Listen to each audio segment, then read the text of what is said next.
আমি যদি আজকে মনে করি যে দেশের অবস্থা এই খারাপ, এর জন্য আমাদের আইন উপদেষ্টা দায়ী, আমি ওনার বিরুদ্ধে একটা মামলা করতে গেলাম, নিবে মামলা?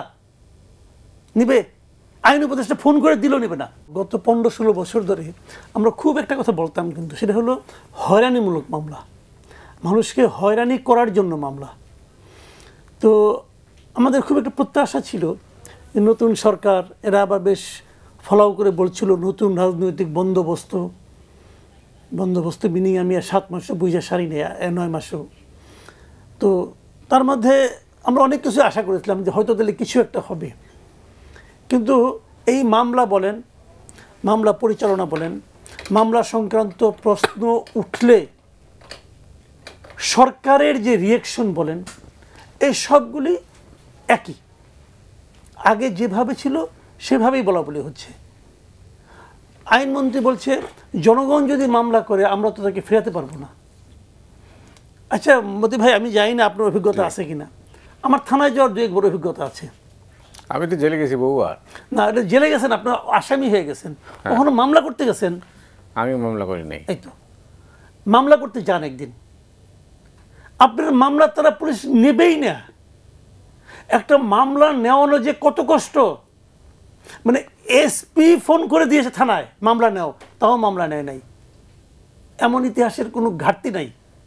তো মামলা করতে গেলেই মামলা নিয়ে নেয়, আইন অনুযায়ী নেওয়ার কথা, কিন্তু নেয়। বলে কি বড়দের বলে কি জিডি করে ছুঁয়ে যান, ওই জিডি জীবনে কিছু হবে না।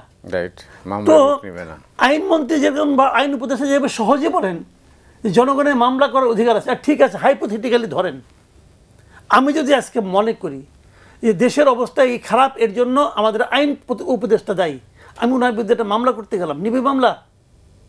নিবে? আইন উপদেষ্টা ফোন করে দিল, নেবে না? কোনো থানা মামলা নেবে না। আর উনি তো পাবলিকের মোটামুটি একটা জ্ঞান বিতরণ করতেছেন, শিক্ষক মানুষ, জ্ঞান দেওয়া হয়তো ওনার ধর্ম, উনি যে জ্ঞান দিচ্ছেন যে জনগণ মামলা করতে চাইলে আমি কি করব। বিষয়টা কি এত সহজ?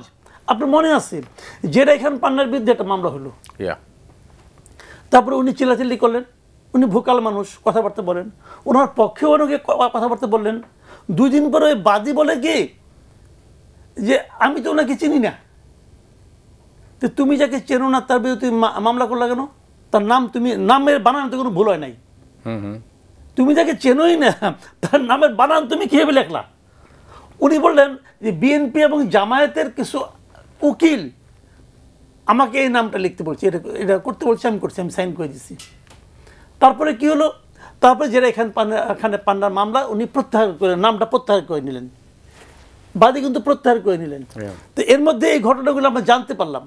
আচ্ছা ফাইন, তো যেটা এখান পান্না কথা বলতে পারেন, ওনার পক্ষে কথা বলার লোক আছে, উনি একজন নিজে আইনজীবী, ওনার নাম্বার 80 না 82 নাম্বারে ছিল বোধ হয়। তো ওই মামলা আসামি ছিল প্রায় 180 না 90 জন। ওখানে যে আরও এরকম 20 জন যেটা এখান পান্না ছিলেন না, তার কোনো গ্যারান্টি আছে? তারা কিন্তু এই মামলার চক্কর ঘুরতে থাকবে। আচ্ছা, উনি যে বললেন যে আওয়ামী লীগ এবং বিএনপির এই উকিল আমার বলছে, সেই উকিলদের নাম কেউ জিজ্ঞাসা করছে? কারা সে উকিল? তাহলে এই মামলার মূল কালপিটটাকে ওই 2 উকিল অথবা 2 গ্রুপের একাধিক উকিল। এই পুরা ঘটনার পেছনে মূল দায়ীটাকে? 1 নম্বর সে যেটা এখান পান্না এবং তার মতো অনেক নিরীহ লোককে হয়রানি করবে। 2 নম্বর তারা যে লোকটা যে বাদী, এই লোকটাকে মানুষের কাছে হাস্যকর করবে। 3 নম্বর সরকারকে বিব্রত করবে। এই মহান দায়িত্ব যে 2 উকিল পালন করছে, তাদের প্রতি কোনো অ্যাকশন হয়েছে? রাষ্ট্র কোনো অ্যাকশন নিছে? রাষ্ট্র কোনো অ্যাকশন নিতে বলেছে? সিম্পল আপনার কথা বলে, যদি রাষ্ট্র একজনের বিরুদ্ধে অ্যাকশন নিতে এরকম ভুয়া মামলার জন্য, তাহলে আপনি বলতে পারতেন যে এই মামলা আর রিপিট হবে না, কিন্তু অ্যাকশন তো নেয় না কেউ। এতগুলি সাংবাদিক, আমি মানি ওই সময় কিছু কিছু সাংবাদিক নানা রকম সুযোগ সুবিধা গভর্নমেন্টের কাছ থেকে নিয়েছে, যেগুলিকে আপনি সহজেই অনৈতিক সুযোগ সুবিধা বলতে পারেন, নিয়েছে। মানুষ খুন করছে রে ভাই, শেখ হাসিনা কি এদের সঙ্গে আলাপ করে গুলি অর্ডার দিছে? এই একটা মামলাও আলটিমেটলি টিকবে না। এরা আইন সম্পর্কে যাদের মিনিমাম ধারণা আছে তারাও জানে এই একটা হত্যা মামলাও আলটিমেটলি টিকবে না। না টিকলে কি হবে? ওই লোকগুলি নিরপরাধ প্রমাণিত হবে? তা তো হওয়ার কথা। ওই লোকগুলি তো অপরাধ করছে। ওই সাংবাদিকদের মধ্যে অনেকেই তো অপরাধ করেছেন। এখন সে অপরাধ করছে টাকা চুরির, অথবা অপরাধ করেছে তদবির বাণিজ্যের, বুঝছেন, তার বিরুদ্ধে আপনি করছেন হত্যা মামলা। আপনার হত্যা মামলা যখন প্রমাণ না হবে তখন সে বীর বেশে বেরিয়ে আসবে যে আমি নিষ্কলুষ লোক।